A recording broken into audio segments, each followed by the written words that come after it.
ঠান্ডা শেষ হওয়ার আগে পাটিসাপটা বানিয়ে নিই। তো আজকে আমরা বানাই পাটিসাপটা। পাটিসাপটা বানানোর জন্যে আমি নিয়েছি একটা গোটা নারকেল, সেটা মিক্সিতে আমি পেস্ট করে নিচ্ছি। পেস্ট করে তার মধ্যে দিচ্ছি গুঁড়ো চিনি, দুধ, মিল্কমেড দিয়ে ভালো করে মিক্স করে নিয়ে তারপর এটাকে আগুনের ওপর চাপিয়ে, মানে গ্যাসের ওপর চাপিয়ে এটা পাক বানিয়ে নিতে হবে। তো চলুন পাকটা বানিয়ে নিই। তাতে দিলাম কিছুটা আমি খেজুর পাটালি গুড়, খেজুরের পাটালি গুড়, যাতে একটা ভালো ফ্লেভার আসে এবং স্বাদটাও ভালো হয়।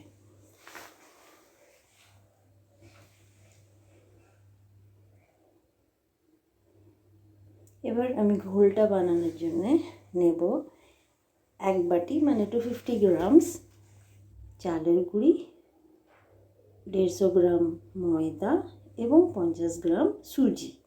এটা আমি দুধ দিয়ে 750 গ্রাম, মানে 700 ml দুধ নিয়ে এটাকে গুলতে থাকবো। এতে আমি গুঁড়ো চিনি দেব। আপনি যদি গুঁড়ো চিনি না দিতে চান তো চিনিটাও দিতে পারেন, তাতে চিনিটা গলতে একটু সময় লাগবে। এটাকে ভালো করে গুলে নিতে হবে, যাতে কিনা এতে কোনো লাম্পস থাকে, মানে কোনো দলা যেন না থাকে। তো ভালো করে মিক্স করতে হবে। অল্প একটু নুনও দেব, নুন না দিলে স্বাদ আসে না কোনো জিনিসে, আমরা জানি। ভালো করে গুলিয়ে নিতে হবে। আর আমি দুধ দিয়েই গোলাবো, আস্তে আস্তে দুধটা ঢালবো। দুধটা আমি গরম করে ঠান্ডা করে নিয়েছি, কাঁচা দুধ দিচ্ছি না, গরম করে ঠান্ডা করে নিয়েছি। গোলাটা হয়ে গেছে। এবার আমি এটা হাফ অ্যান আওয়ারের জন্য, মানে আধা ঘন্টার জন্য সাইডে রেখে দেবো। ওতে মিক্স করবো একটু খেজুর গুড়, আবার একটু ফ্লেভার আসবে, একটু স্বাদ হবে। গোলাটার কনসিস্টেন্সিটা আমি আপনাদের দেখিয়ে দিচ্ছি। এই যে এটা হচ্ছে, আমি তো গুড়টা মিক্স করলাম, করে গোলাটার কনসিস্টেন্সিটা ওই আসবে। এবার তাওয়া গরম করে ওতে ব্রাশ দিয়ে আমি ঘি লাগিয়ে নিচ্ছি।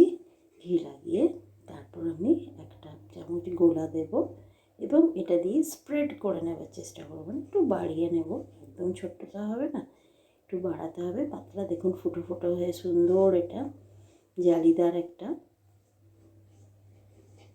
ছিলা বানছে।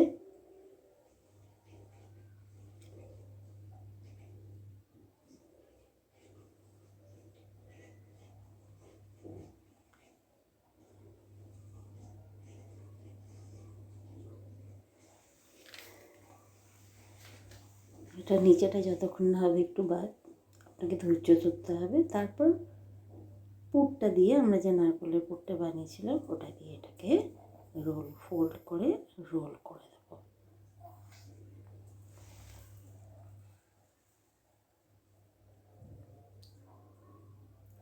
এইভাবে একে একে আমরা সবগুলো বানিয়ে নেব।